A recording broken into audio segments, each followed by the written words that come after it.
Scary stories have been around for thousands of years, beginning with folk tales and myths and turning into stories we tell by the campfire.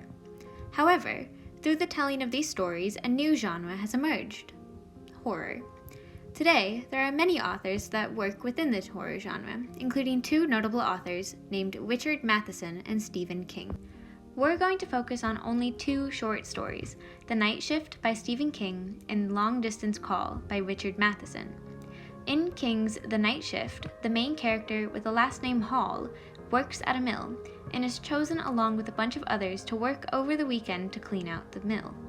They're assigned to the basement, which is filled to the brim with dirt, dust, water stains, and huge, monstrous rats. Hall and two others find a trapdoor into a lower basement not found on the mill's plans, where Hall and the manager eventually go down to find the mutated rat's lair, and are trapped forever in the cellar. In Matheson's Long Distance Call, an older woman named Elva Keene is woken by a mysterious call in the middle of a storm. There is no one on the other side of the phone, just silence, and the phone continues ringing in the middle of the night, despite multiple calls and visits from the phone company. As the ringing continues, Miss Keene becomes more and more distressed until it is revealed the phone should have never rung in the first place, as the line goes straight into a grave.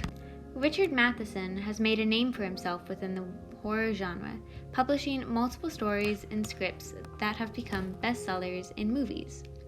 He drew from real-life, ordinary experiences and twisted them into horror stories that had a hint of terror and mystery running throughout, making him a favorite author in the horror genre. On the other hand, Stephen King was actually inspired by Matheson's work by turning ordinary situations into horror stories, and eventually published over 90 novels and short stories, becoming a pop culture phenomenon and shaping modern horror to what it is today. However, there is no doubt that both Matheson and King use horror elements well within their stories. They both use scare tactics to intimidate their audience as well as their characters. Matheson vividly shows the fear Miss Keene feels every time her phone rings, and in turn that heightens the suspense of who or what is on the other side of that call. King does something similar, but instead of focusing on the emotions of his characters, he keeps descriptions vague, building suspense of what has happened to the rats until he vividly describes the monstrous rat queen at the bottom of the mill. They both use mystery and suspense and surprise for the final reveal of their creatures and spirits, but use those elements to contribute to different messages.